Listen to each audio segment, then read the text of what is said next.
Ada dimulai.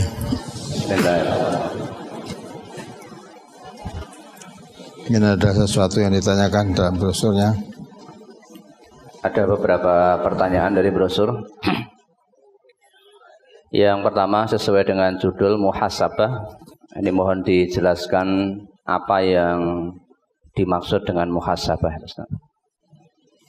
Jadi muhasabah itu adalah evaluasi diri. Hasibu qabla an tuhasabu. Hitung-hitunglah dirimu sebelum dihitung oleh Allah amalnya nanti. Jadi muhasabah di sini maksudnya kita evaluasi diri atau menghitung-hitung sendiri tahun yang baru lalu bagaimana amal perbuatan kita, ya. Banyak kebaikannya atau banyak keburukannya dihitung-hitung sendiri. Ya, Umar bin Khattab pernah mengatakan hasibu qabla an tuhasabu.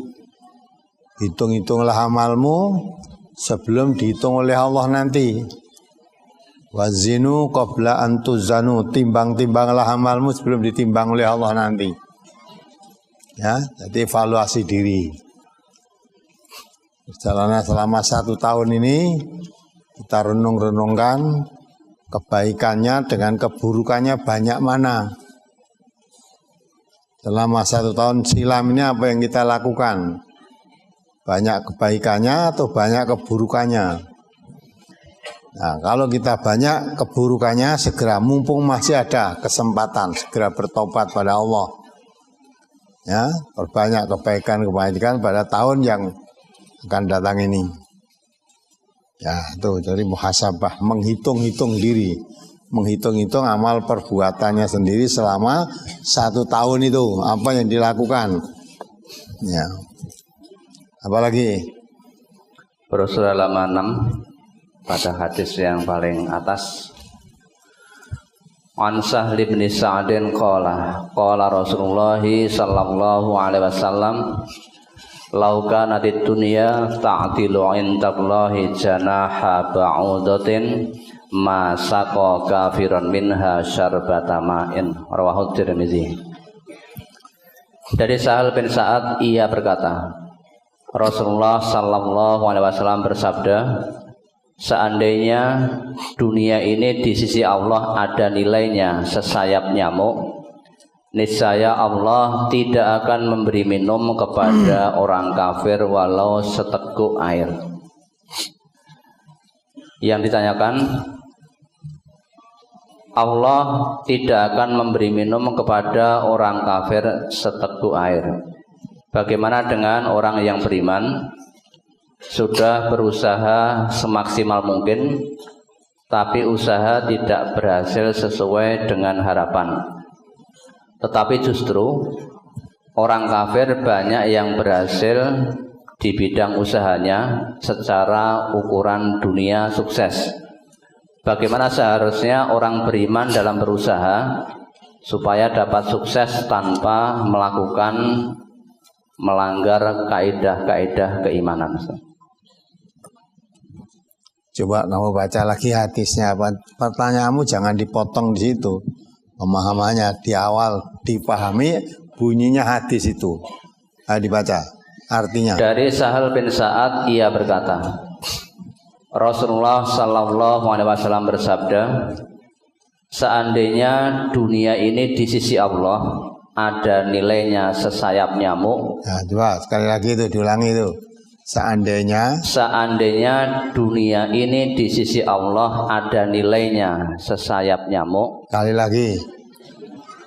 Seandainya dunia ini di sisi Allah ada nilainya sesayap nyamuk, niscaya Allah tidak akan memberi minum kepada orang kafir walaupun seteguk air. Paham enggak? Jadi andai kata dunia ini di sisi Allah ada nilainya sesayap nyamuk. Bukan 2 sayap, 1 sayap.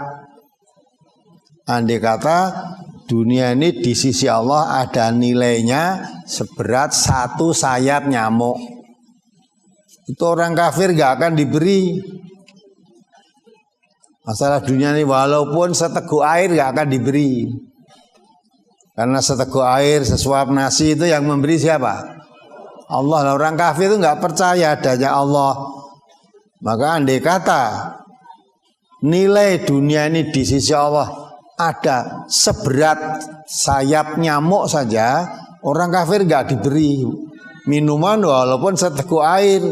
Karena walaupun seteguk air itu yang memberi Allah. Tapi karena dunia itu nggak ada nilainya, dengan satu sayap nyamuk saja masih bernilai satu sayap nyamuk, maka orang kafir diberi berlebihan. Yang kamu tanyakan tadi, orang kafir malah banyak orang yang kaya, banyak sukses, masalah dunia. Ya, orang Islam banyak yang tidak sukses, masalah dunia. Gitu? Ya karena memang orang kafir itu seneng-senengnya biar di dunia ini. Walaupun begitu, orang yang beriman tidak boleh. Tidak boleh. La yaghurrannaka taqallubul ladzina kafaru fil bilad. Mata'un qalil summa ma'wahum jahannam, dibaca ayatnya itu. Ya. Orang yang beriman diingatkan. Jangan kamu terperdaya kepingin hidup bebas seperti orang-orang kafir di dunia ini. Ya, mereka bisa senang-senang di dunia itu memang biar senang-senang. Tapi ketahuilah kesenangan yang dinikmati oleh orang kafir di dunia itu walaupun tampaknya mempunyai kekayaan berlimpah ruah, tapi kata Allah mata'un qalil, itu kesenangan yang sangat sedikit. Setelah selesai menikmati kesenangan dunia ini, summa ma'wahum jahannam, kemudian dipaksa orang kafir itu masuk jahannam. Ya, dibaca ayatnya. Di brosur halaman 5 surat Ali Imran ayat 196 sampai 198. La yaghurrannaka taqallubul ladzina kafaru fil bilad mata'un qalil summa ma'wahum jahannam wa bi'sal mihad. Lakinil ladzina taqaw rabbahum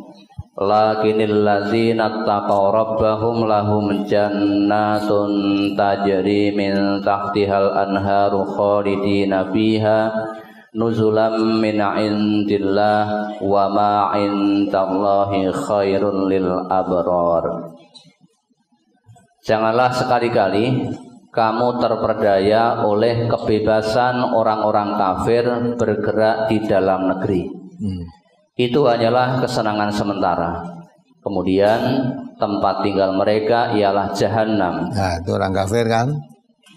Terus? Dan jahanam itu adalah tempat yang seburuk-buruknya. Ya, orang kafir itu di dunia itu bergerak di bumi ini bebas, tidak ada larangan. Bagi orang kafir nggak ada ini haram, nggak ada. Semuanya halal, semuanya karem, bukan haram, karem. Orang kafir itu. Lah kamu orang Islam jangan terperdaya. Jangan ikut-ikutan bebas tanpa batas seperti kehidupan orang kafir. Ya, orang kafir memang di dunia ini tempat senang-senang bagi mereka.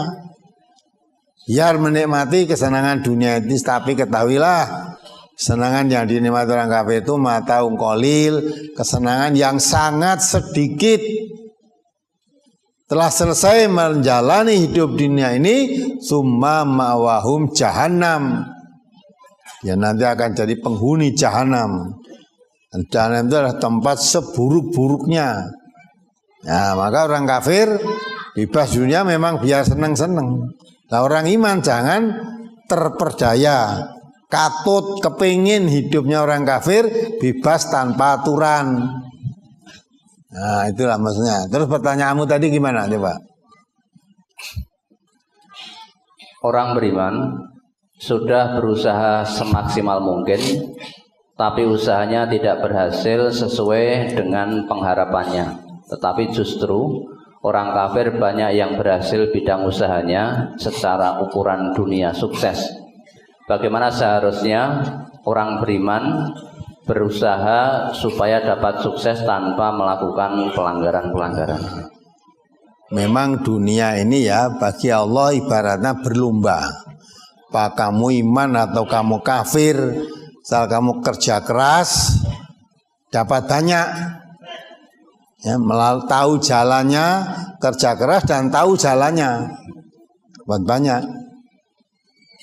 Ya, kalau kamu orang yang beriman, sekalipun kamu beriman, ya kerjanya malas. Di samping malas tidak tahu jalannya, ya dapatnya sedikit. Memang dunia itu bagi Allah karena tidak ada nilainya, ibaratnya disebar. Siapa yang mau ambil banyak silakan. Yang malas-malas tentu tidak akan dapat. Ya, kebetulan orang kafir sukses memang kerjanya keras. Ya, orang kafir yang sukses itu umumnya kerja keras. Kalau buka toko jam 5 pagi udah buka, ya, buka, ya, buka toko, udah, kancane rung buka, wong Islam jam 5 jek turu, ya, subuhan dulu ke masjid, mulai ke masjid orang buka toko nggak tidur, ya, tidur. Yang pasar ya gitu, mau dia punya kios di toko tuh, wah kancane buka semua. Orang Islam nanti, ya itu. Subuh turu sik, nanti ke pasar, Sambolu lagi mangkat, kiosnya pasar lagi dibuka. Nah, bakul-bakulnya sudah mulai ini lagi buka. Nah, alasannya apa? Aku mau ndonga terus. Orang berdoa tanpa berusaha, masalah dunia ya, akan lebih berhasil tanpa doa tapi usaha keras. Nah, cobanen, kowe ndonga terus ora nyambut gawe ora ya keluwen. Wes kowe rasa ndonga kerja keras nanti kan dapat makan. Jadi masalah harta Allah tidak pilih kasih, mau memang tidak ada nilainya. Tidak ada nilainya. Maka siapapun mau ambil banyak silakan. Jadi coba jadi wong Islam kenal karo Gusti Allah terus banyak doa tanpa usaha, aku jenenge ora kenal karo Gusti Allah. Tidak kenal. Allah itu akan memberi orang yang berusaha. Maka janji Allah apa? Wa ma min dabatin fil ardi illa 'ala Allah rizquha.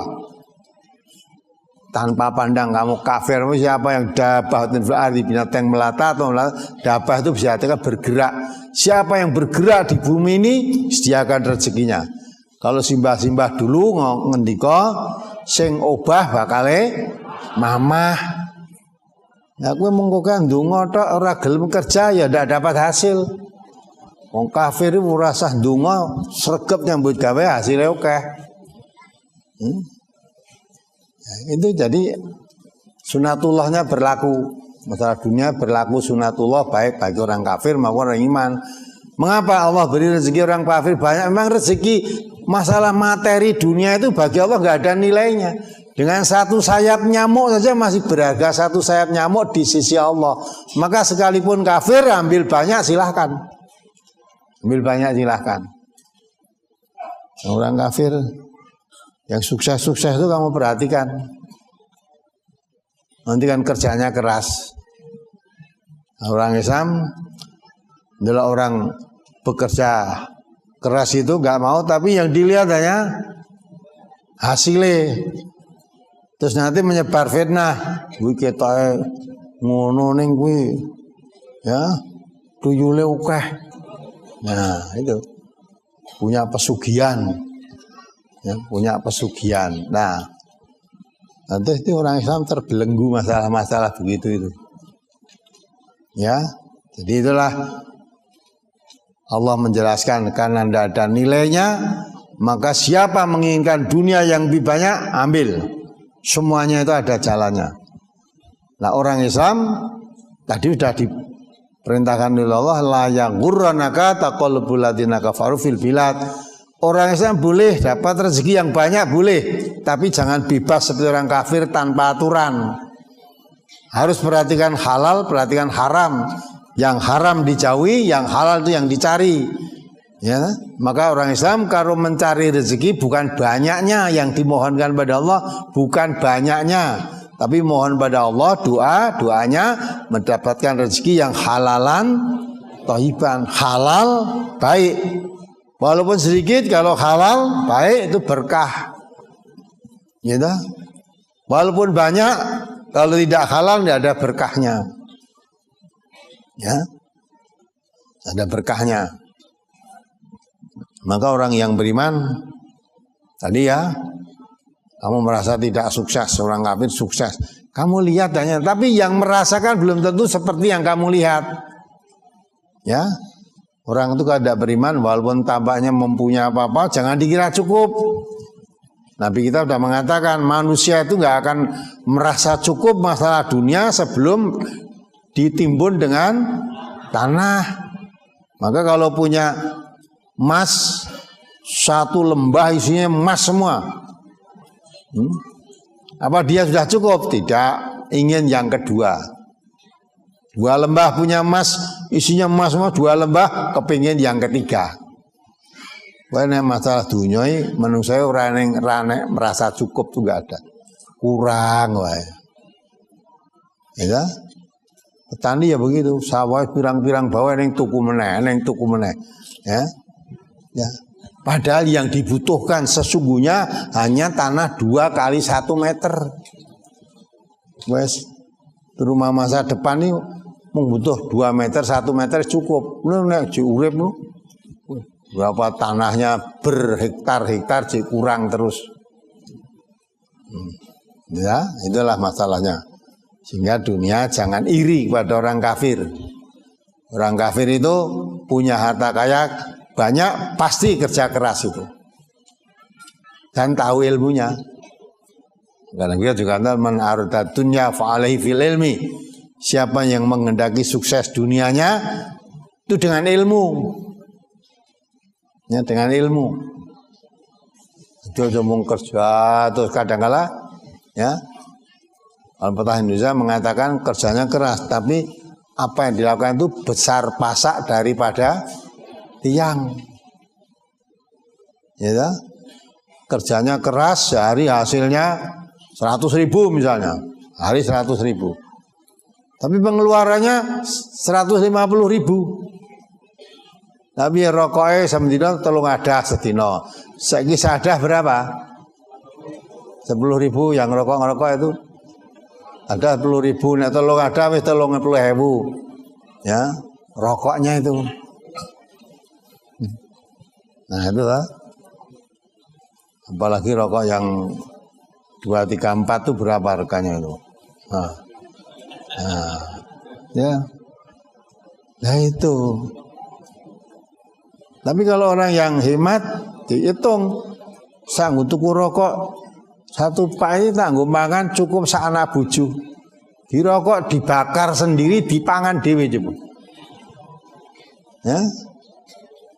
Bakar sendiri. Walaupun ditulis rokok membunuh kamu itu wis ora wedi. Ya. Malah kadang-kadang dalil wong dhisik ya dong rokok umure dawa-dawa. Gitu ta? Ora kowe ora ngerti. Umure neng sing 70 tahun, 80 tahun tuh ngerokok. Andai kata ngerokok mungkin 100 tahun enggak tidak ngerokok. Itu. Nah, itulah maka semua itu melalui sunatullah. Nah, tadi orang kafir, kalau kamu orang Islam kepingin sukses, kerja keras, di samping itu hemat, suka menabung, jangan pemborosan, suka jajan, ya, jangan suka jajan, jangan suka utang, apalagi suka ngebon, ya, kepingin rokok, belum duit, ngebon sih, wis gajian, bayar, ternyata gajiannya gue tuku rokok era cukup coba. Nah. Kalau menuruti aturan Allah, insya Allah baik. Nah, kadang manusia itu mengangkat di luar kemampuan, dan Allah katakan la yukallifullahu nafsan illa wusaha. Allah tidak pernah membebani ya manusia itu yang di luar kemampuannya. Ya, di luar kemampuannya. Maka kita harus bisa hidup hemat. Masuk Saudara-saudara kalau mau punya kerja mantu waliman, ya kan? Hemat. So kaya yang diterangkan di TV itu nangis jari ora netes. Sing digawe bubruk, lha digawe kok kaya wong dagang. Namanya walimahan itu memang mengundang tetangga makan bersama, makan enak, bukan makan bayar, makan sesuai dengan kemampuannya. Kalau mampunya saya mengundang makan saudara-saudara kita hanya 20 orang, jangan ngundang 200 orang. Lah yang 180 makan apa? Mampumu hanya 20 orang. Ya nanti utang. Nah, utang sing dijagake apa? Sumbangane dilalah ora nyutuk. Nah, mula bubruk itulah. Nah, itulah banyak. Ada lagi yang nyumbang-nyumbang kuwi kadang-kala malah utangan. Lo ngawake dhewe ra duwe kok malah nyumbang akhirnya utang. Apa betul nyumbang harus utang itu? Nah, terus akhirnya dadi rekoso. Nah, saksi besar kokean wong digawe, kokean utang. Ya. Sebabnya yang besar kenapa? Supaya dilengkan ke surah, nek surah dorawani digawe. Mulane besar, nyumbang kono, bareng rampung sambat, wah besar ya kayak wong digawe wis sumbangan. Lah sing ngakon nyumbang ya sapa ta kowe? Andal nek saksi besar, akeh wong digawe, akeh wong waliman diundang, malah ngirit kudune. Diundang mangan kono, urung rampung diundang mangan kono, wis ora bayar wong waliman kok bayar. Nah, gitu ta. Nah, maka itu semua harus diatur, ya, cari rezeki yang halalan thayyiban, ya. Diusahakan semaksimalnya hemat. Jangan pemborosan. Pemborosan itu temannya setan. Nah, dengan begitu insya Allah nanti akan berhasil, sukses. Samping itu kalau sebagai pedagang yang jujur. Jangan mengurangi takaran, jangan mengurangi timbangan, jangan menipu. Memasukkan dagangan yang baik dengan yang buruk campur jadi satu. Nanti menjadikan pelenggannya kapok sehingga pasaranmu mati. Jadi sebab-sebab maju itu juga ada sebabnya, bangkrut juga ada sebabnya. Ya, apalagi halaman 3 hadis yang atas. An Abi Sa'id al-Khudri 'anil Nabi sallallahu alaihi wasallam qala inna dunya khulwatun khadiratun wa inna allaha mustakhlifukum fiha fayanzuru kaifa ta'malun fattaqud dunya wattaqun nisaa fa inna awwala fitnati bani Israila kanat fin nisa'i rawahu Muslim. Dari Abu Sa'id Al-Khudri dari Nabi sallallahu alaihi wasallam beliau bersabda, sesungguhnya dunia itu manis dan indah, dan sesungguhnya Allah menjadikan kalian untuk mengelolanya. Maka Allah akan melihat bagaimana yang kalian berbuat taat kepada Allah atau berbuat maksiat. Maka hati-hatilah kalian terhadap dunia dan hati-hatilah terhadap wanita. Karena pertama-tama fitnah yang terjadi di kalangan Bani Israel adalah karena wanita. Yang ditanyakan pada kalimat, maka hati-hatilah kalian terhadap dunia dan hati-hatilah terhadap wanita. Ini mohon diterangkan. Ya, suruh hati-hati itu. Hati-hati terhadap dunia itu maksudnya gimana? Ya, itu tadi. Hati-hati terhadap dunia. Dunia itu memang manis, indah, menarik. Ya, Allah sudah mengarahkan dalam surat Al-Kahfi ayat 28, coba dibaca lagi. Itu tergilok dari lingkungan yang baik karena dunia. Surat Al-Kahfi surat 18 ayat 28. Wasbir nafsaka ma'al ladzina yad'una rabbahum bil ghadati wal 'ashiyyi yuriduna wajhah yuriduna wajhahu wa la ta'tu 'ainaka 'anhum turidu zinatal hayatid dunya wa la tuti' man aghfalna qalbahu 'an zikrina wattaba'a hawahu wa kana amruhu furuta. Dan bersabarlah kamu bersama-sama dengan orang-orang yang menyeru Tuhannya di pagi dan senja hari dengan mengharap keridhoannya. Dan janganlah kedua matamu berpaling dari mereka karena mengharapkan perhiasan kehidupan dunia ini. Nah, inilah Allah perintahkan. Kalau kamu ingin selamat dunia akhirat, sabarlah kamu berkumpul dengan orang yang aktivitasnya itu hanya mengharap ridhonya Allah. Orang-orang mukmin, aktivitas hidupnya, apa dia bekerja, apalagi yang dilakukan pokoknya aktivitas hidup yang dilakukan itu yang baik-baik karena supaya mendapat ridho dari Allah, ya, supaya sabar karena ridho Allah itu suatu kebahagiaan hidup yang hakiki, hidup yang sekarang maupun hidup di akhirat nanti. Terus diingatkan wala ta'tu 'ainaka anhum. Ya, matamu jangan berpaling meninggalkan lingkungan yang baik tadi. Karena apa? Uridu zinatal hayatid dunya. Karena tertarik gebiarnya keindahannya dunia. Sudah. Kalau sudah tertarik dengan gebiarnya dunia, akhirnya hatimu lupa mengingat Allah wala tuti' man aghfalna qalbahu an dzikrina. Jangan kamu ikuti orang hatinya lupa, dilupakan mengingat Allah. Kalau sudah lupa mengingat Allah, yang disajar, yang dikejarnya dunia saja, akhirnya wakana amruhu furuta. Kamu menjadi orang yang melampaui batas.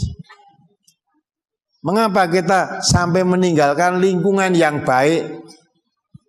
Perbuatan yang dilakukan dalam lingkungan itu selalu yang membawa manfaat, selalu yang menyelamatkan dirinya karena mengharap ridhonya Allah.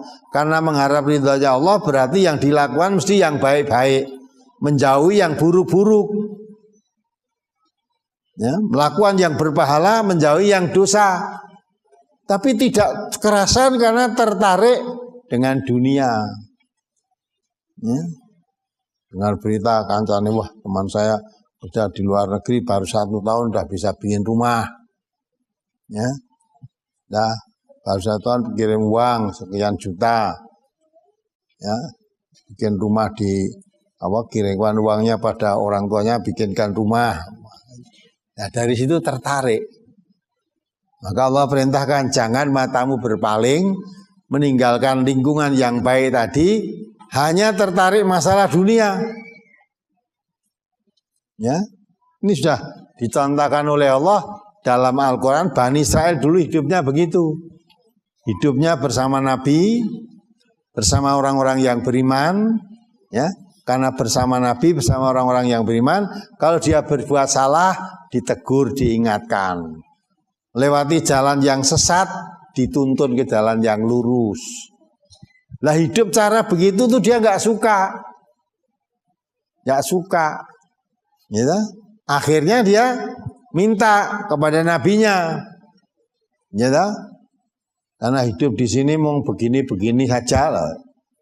Ya, padahal makanan sudah cukup untuk gizinya, untuk kesehatannya cukup, diberi makanan manna dan salwa, cukup itu.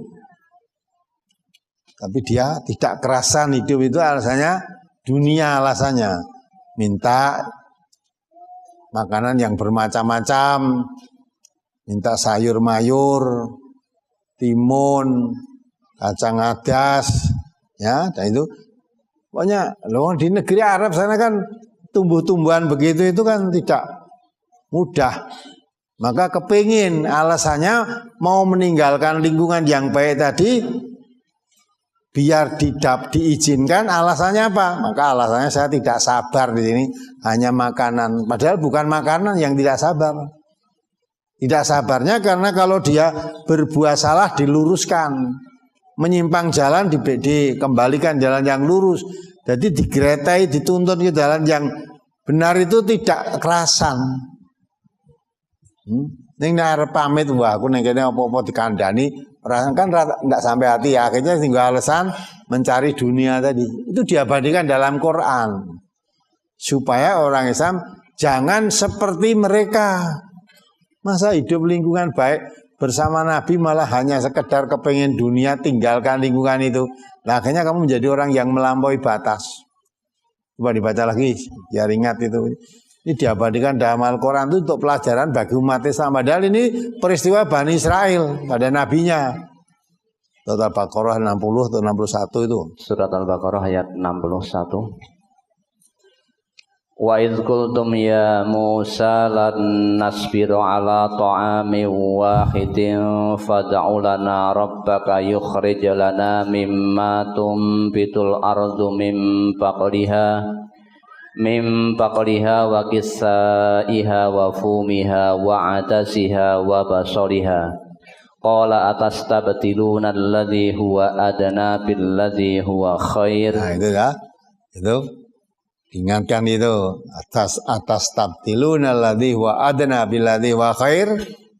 Ya terus ihbitu misran fa inna lakum ma sa'altum wa duribat alaihimuz zillatu wal maskanatu wa ba'u bi ghadabin minallah zalika bi annahum kanu yakfuruna bi ayatillahi wa yaqtuluna an-nabiyyina bi ghairil haqq zalika bima asaw wa kanu ya'tadun.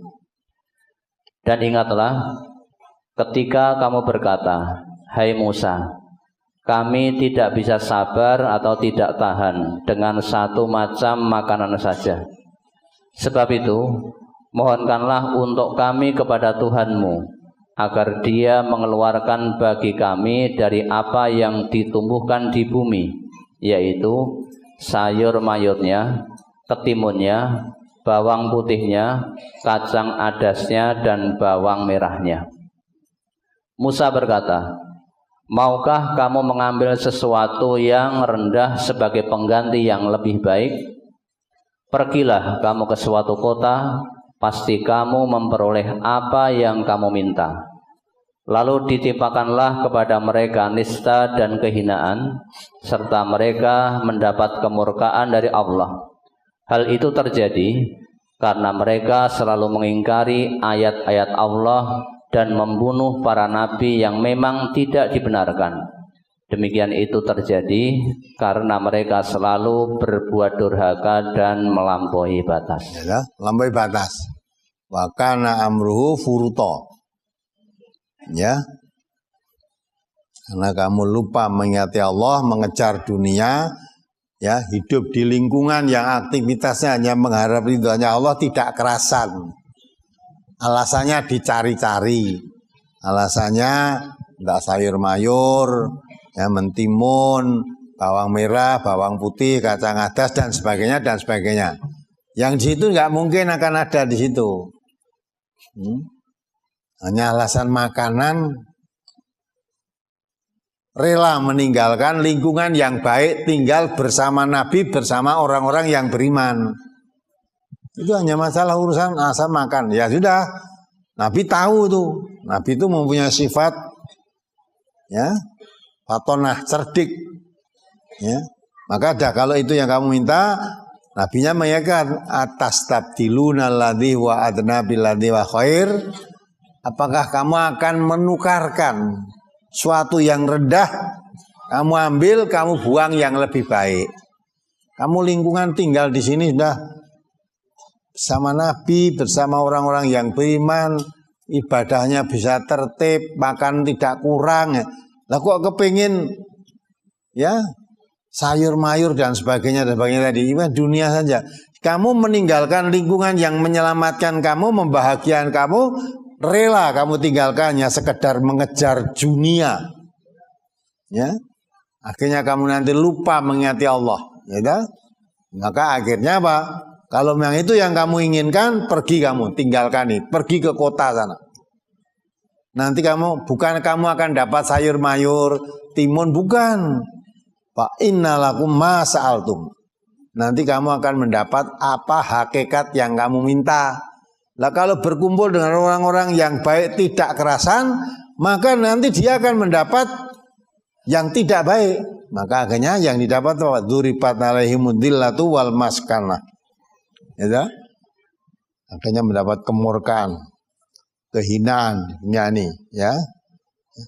Ba'u bi ghadabin minallah, dan mendapat kemurkaan dari Allah. Itu yang dapat kehinaan, kenistaan dan kemurkaan dari Allah yang didapat. Ya. Karena perbuatannya sudah melampaui batas. Tidak lagi mengharap ridhonya Allah. Ketika kamu berkumpul dengan nabimu dan orang-orang beriman di sana tadi, yang kamu lakukan selalu mendapat ridhonya Allah. Karena aktivitasnya memang hanya yang diharap ridhonya Allah. Nah sekarang yang dikejar dunia. Dapat dunia itu, tapi ridhonya Allah tidak dapat. Maka akhirnya kehinaan, kenistaan, kecelakaan, dan kemurkaan dari Allah. Ya. Maka ini pesan, hati-hati terhadap dunia. Dunia itu kadang menyilaukan. Ya. Ya teko mergo dunia iso dadi wong edan ya. Kayak kegilaan terhadap dunia karena merasa dunia itu melanggengkan hidupnya. Jadi uripe sugih no kaya wae yahsabu anna malahu akhlada. Dia mengira dengan kekayaan yang dimiliki hidupnya akan kekal. Akan kekal. Tidak tahu. Kamu punya kekayaan berapa disapu tsunami 2 menit 3 menit habis. Ya, kita baru ada melihat ya, kita hidup ini melihat kalau melihat langsung melihat tayangan TV ya. Bisa lihat lah, dan itu disaksikan oleh anggota SAR kita. Di setiap bencana kemarin di Lombok, SAR kita ke sana. Dari Lombok ke Palu, tsunami yang begitu dahsyat, ya, gempa yang begitu dahsyat juga, SAR kita juga ke sana. Sekarang ini belum pulang, SAR kita ke Banten, ya, di Banten itu. Banten belum selesai, langsung pindah ke Sukabumi, pindah sana tadi malam, ya. Jadi yang itu masalah pindah ke Sukabumi tanah longsor sudah menimbun beberapa keluarga, ya. Sudah rumahnya tertimbun gunung longsor, terpendam beberapa rumah. Sampai sekarang masih ada yang belum ketemu. Ya. Tidak ingat. Itulah kejadian demi kejadian, itu pelajaran bagi kita. Ya. Maka itu orang yang mestinya sudah mendapat tempat lingkungan yang baik, ya, akhirnya tidak kerasan. Sekedar mengedar dunia seolah-olah dunia itu melanggengkan hidupnya.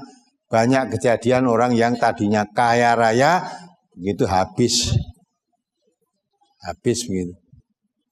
Nah, kalau begitu apa artinya? Maka Allah katakan, apakah kamu akan menukar sesuatu yang jelek ini kamu ambil, kamu buang yang lebih baik? Ya, kamu berkumpul dengan orang-orang yang beriman, apalagi bersama nabinya sekali. Lah kok kamu rela, kamu tinggalkan begitu saja? Ya, yang baik kamu tinggalkan, yang jelek kamu kejar. Itu maka hati-hati terhadap dunia. Hati-hati terhadap wanita. Hadis berikutnya nanti begitu. Wanita itu kata Rasulullah datang dengan muka setan, kembali juga dengan punggung setan. Jadi wanita itu memang di situ banyak setannya.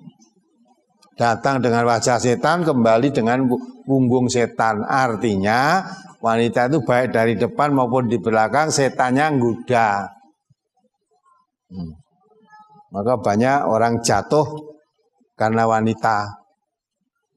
Antara lain itu suka nggatake bojone tanggane, rasanya nggatake bojone dhewe, seperti pertanyaan minggu kemarin itu loh. Nah itu setan. Ya, kalau itu diperturutkan rusak rumah tangganya.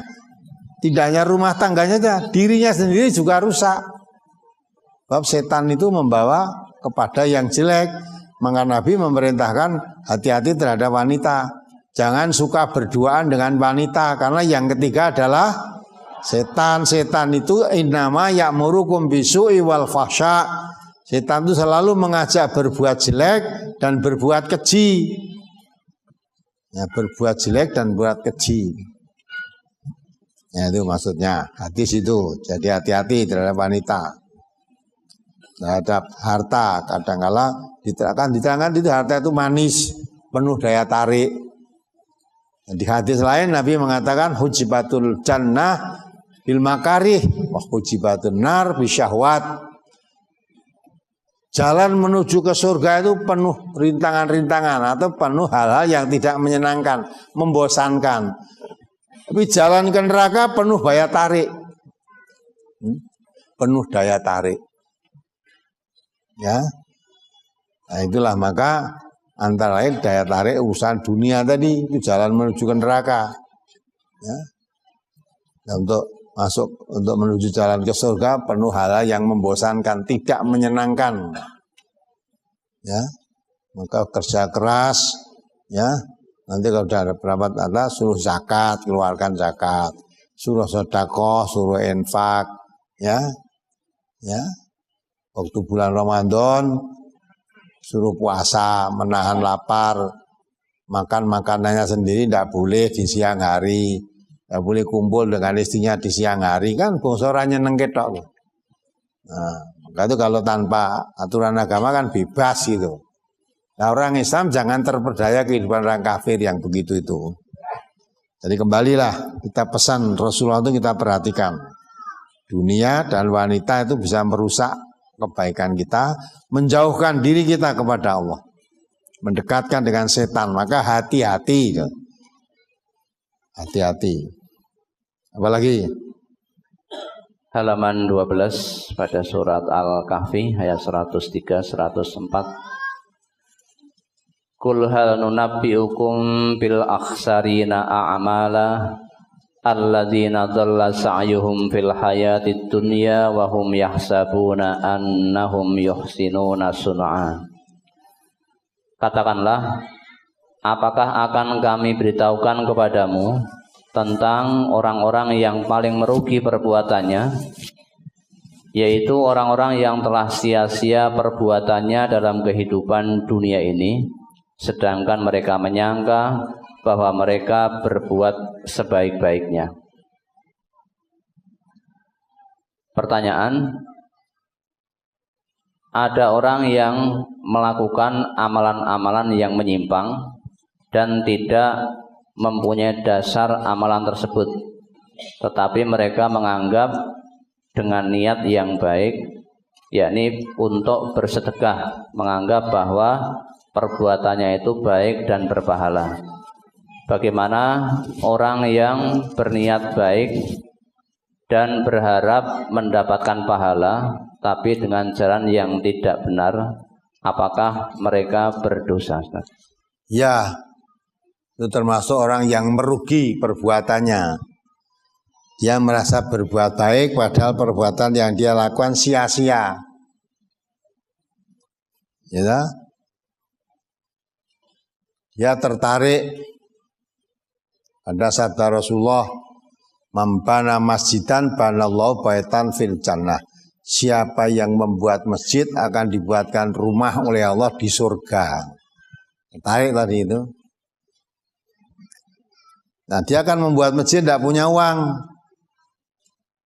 Ya, akhirnya asal dapat uang, mbuh duwite sapa, sing penting tak gawe masjid, mbuh nyolong, mbuh ngerampok, nek wis entuk engko dienggo buat masjid, digawe rumah di surga toh. Nah, cara yang tidak betul. Kalau memang perbuatan baik itu harus ditempuh dengan cara yang baik. Tidak ada mau berbuat baik kok ditempuh dengan cara, atau ditempuh dengan cara yang baik perbuatannya perbuatan jelek. Ya. Mau mencuri untuk bangun masjid, ya, tidak dapat pahala itu. Ya, biar aku korupsi rapopo, ning hasilnya korupsi tak tum-tumke ning wong melarat-melarat, tak nggawe omah, tak nggawe masjid, pondok pesantren, ya, tidak ada gunanya itu, sia-sia, amal perbuatan semacam itu sia-sia.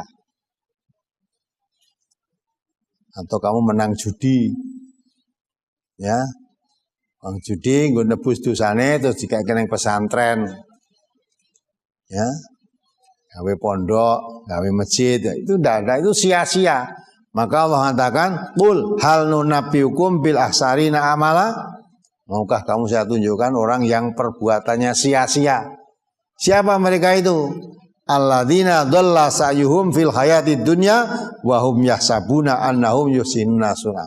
Sebetulnya dia itu orang yang berbuat sia-sia, tapi dia merasa berbuat yang dilakukan itu perbuatan yang sebaik-baiknya. Perbuatan itu sebenarnya perbuatan muspro, sia-sia, tapi dia merasa perbuatan yang dilakukan perbuatan sebaik-baiknya. Itu orang yang merugi. Masuk orang ibadah buatan sendiri, ibadah buatannya sendiri, dihitung ganjarannya sekian, padahal tidak ada tuntunan dari Rasulullah. Nabi kita mengatakan man amila amalan laisa alaihi amruna fahuwa raddun, ditolak. Ya, lakukan perbuatan ibadah yang tidak ada tuntunannya, ditolak. Tidak sekedar ditolak, Rasulullah mengatakan syarrul umur muhdatsatuha. Sejelek-jelek urusan itu, urusan ibadah itu yang baru, yang diada-adakan. Zaman Rasulullah tidak ada, sekarang diadakan, ya, seolah-olah mendapat pahala yang besar. Padahal itu syarrul umur, sejelek-jelek urusan.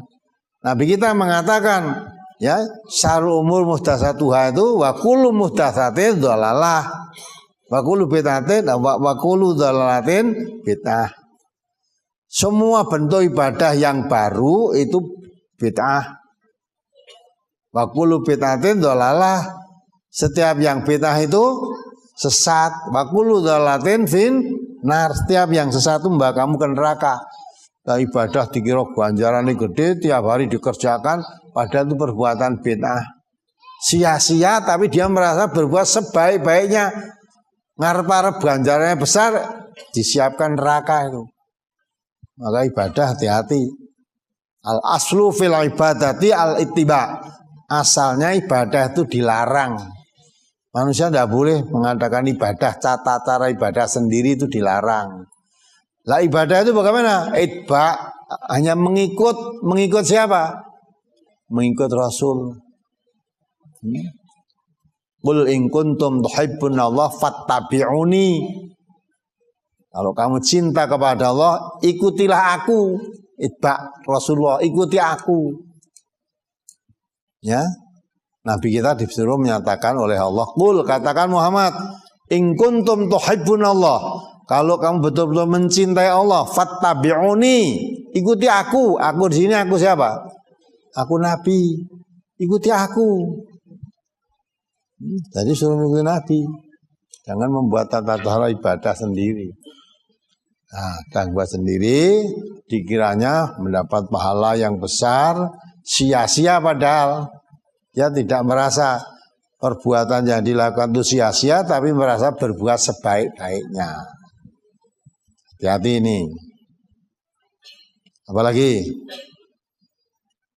Halaman 16 tentang pesan pendiri MTA Al-Ustaz Abdullah Taufiq Saputra pada poin yang ke-7.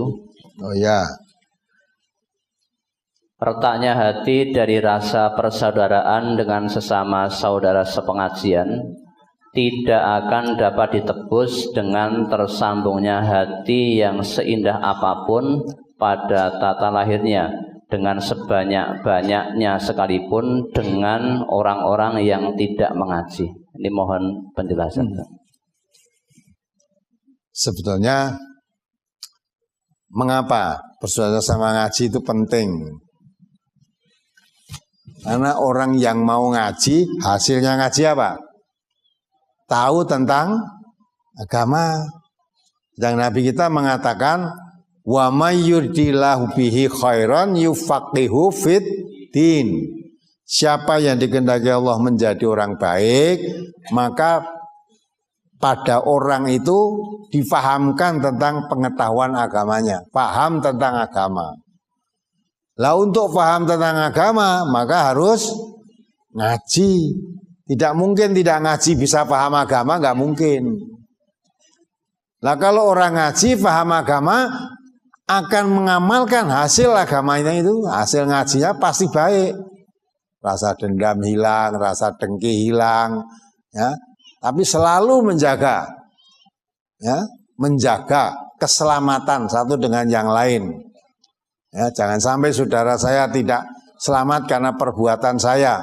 Jangan sampai saudara saya tidak selamat karena ucapan saya. Nah, kalau orang ngaji sama-sama paham, mengamalkan hasil ngajinya itu bisa akan baik. Kalau salah ditegur juga seleh.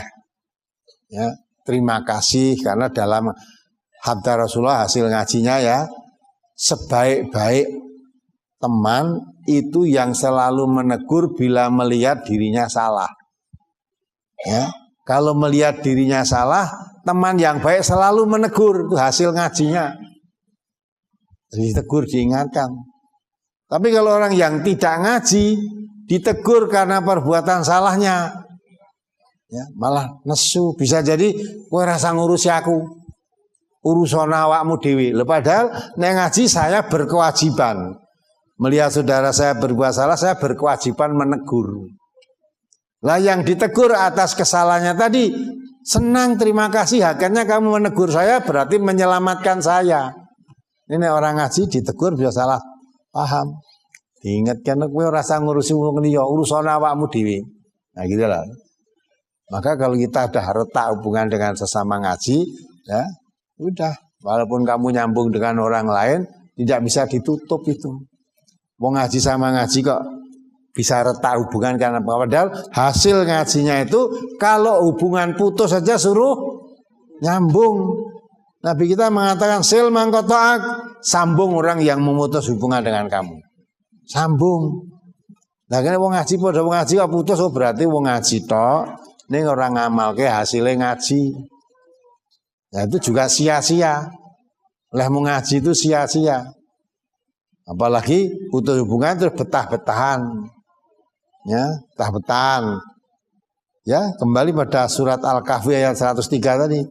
Dia betah ngenengke saudara itu merasa berbuat baik-baik sebaik-baiknya. Padahal orang yang betah-betahan mendiamkan saudaranya itu, kamu tidak sadar kamu menjadi orang fasik. Orang fasik. Maka Nabi mengatakan yang baik diantara kamu adalah yang menegur lebih dahulu. Ya, cara Jawane ceng nyelondoh nglurui dhisik kuwi apik. Ya, ta umume apa meneh wong data wong sugih karo wong melarat, si wong sugih mesti ra gelem kon nglurui dhisik. Butuh apa aku karo wong gombel ngono. Aku butuh apa? Wes nganti turun pitu aku ora kenal ra apa-apa, rumah sama apik ya. Sikap begitu sia-sia kamu. Kamu menjadi fasik, sadar atau tidak sadar kamu menjadi fasik. Allah la yahdil qaumal fasikin. Allah tidak akan memberi petunjuk kepada orang fasik. Orang yang baik kalau diputus saudaranya itu ditegur lebih dulu, diselondoi lebih apik. Nah, lebih baik sil mangkotoka. Sambung orang yang memutus hubungan dengan kamu. Waktu man haramat, berikan kepada orang yang mengharamkan memberi sesuatu kepadamu. Orang itu tidak pernah mau memberi apapun, tidak pernah, meminjami pun tidak pernah. Pemerintah memberi, punya barang dipinjam aja nggak boleh. Nah kalau ketemu orang semacam itu, nanti kalau kamu mempunyai sesuatu yang dibutuhkan oleh orang tadi, kamu berikan, kamu pinjamkan, kalau perlu kamu berikan. Jembalas aku ndhisik duwe tak sili ra entuk, aku saiki ya ra entuk, keti mbok sili. Nah, model Islam enggak seperti itu. Mone padha ngajine diamalke penak. Ya. Nah itu. Wa'fu aman dzalamak. Maafkan orang yang mendolimi kamu. Jadi orang ngaji itu tahu hasilnya ngaji. Kalau dibuat dolim orang, ya dah tak maafkan.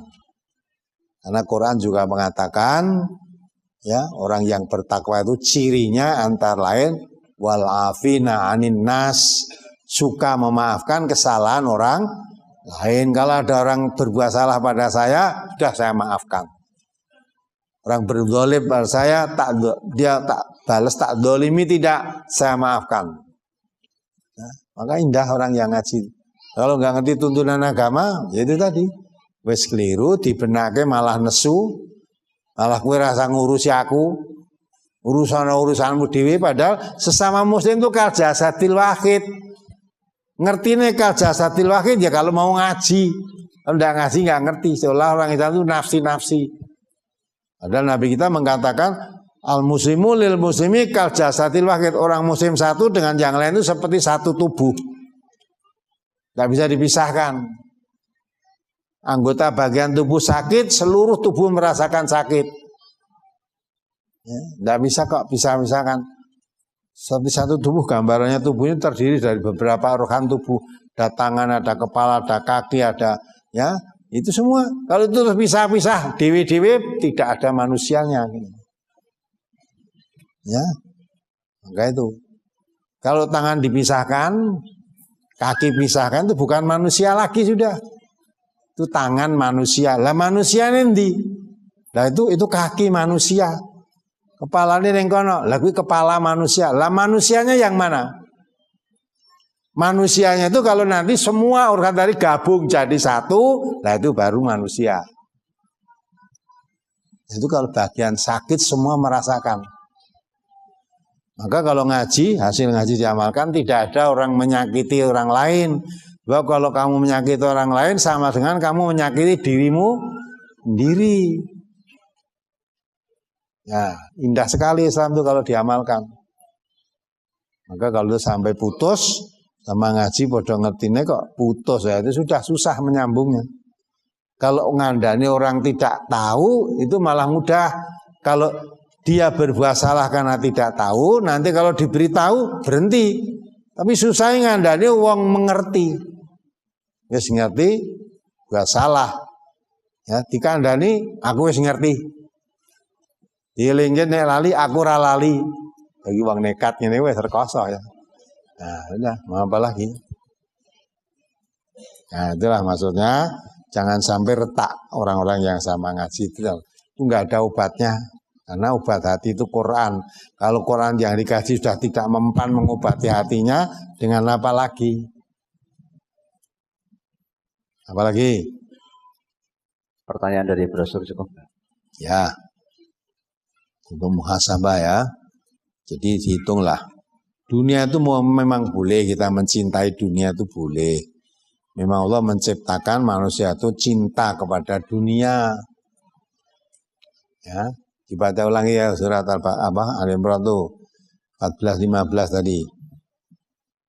Zuyina linnas itu dibaca. Halaman 2. Zuzzina linnasi hubbus syahawati minan nisa'i wal banina wal qanatiril muqantarati minadh dhahabi wal fiddati wal khailil musawwamati wal an'ami wal harth dzalika mata'ul hayatid dunya wallahu 'indahu husnul ma'ab. Nah, itu dulu. Dijadikan indah pada pandangan manusia kecintaan kepada apa-apa yang diingini, yaitu wanita-wanita, anak-anak, harta yang banyak dari jenis emas, perak, kuda pilihan, binatang-binatang ternak, dan sawah ladang. Itulah kesenangan hidup di dunia, dan di sisi Allah lah tempat kembali yang baik, yakni surga. Jadi manusia cinta kepada wanita. Wanita cinta kepada pria, cinta pada anak, cinta pada harta yang banyak dari jenis emas dan perak, cinta kepada sawah ladang, cinta kepada kendaraan yang baik, ya, cinta kepada binatang ternak. Itu tidak salah, itu yang memberikan rasa cinta itu Allah. Tapi ketahuilah semua tadi kata Allah itu kecintaan hidup di dunia ini saja. Padahal manusia di dunia ini tidak selamanya. Maka kamu mencinta itu paling banter ya sebatas kamu hidup di dunia ini. Nah, kecintaan yang lebih dari itu ayat berikutnya diartikan. Qul a'unabbi'ukum bi khairim min dzalikum lilladzina taqaw 'inda rabbihim jannatun tajri min tahtihal anharu khalidina fiha wa azwajum mutahharatun wa ridwanum minallah wallahu basirum bil ibad.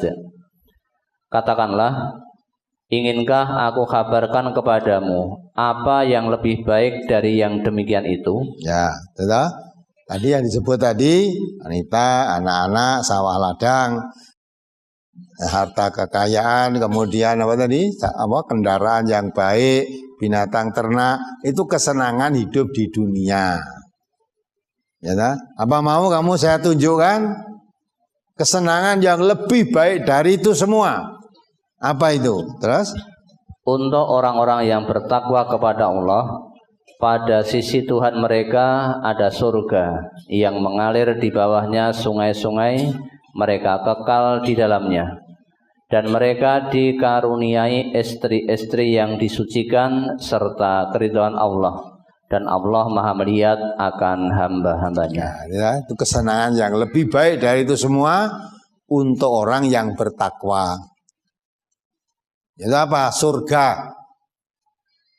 Yang dia akan kekal abadi di selamanya, selama-lamanya. Masuk surga tidak akan pernah keluar, tidak akan diganti lagi. Dah di situ dinikmati selama-lamanya. Kalau kesenangan di dunia tadi, istri, anak dan sebagainya, kendaraan, sawah, binatang ternak, itu semuanya kesenangan di dunia. Ya, boleh kamu nikmati selama kamu di dunia saja. Setelah kamu tinggalkan dunia, udah hilang semua.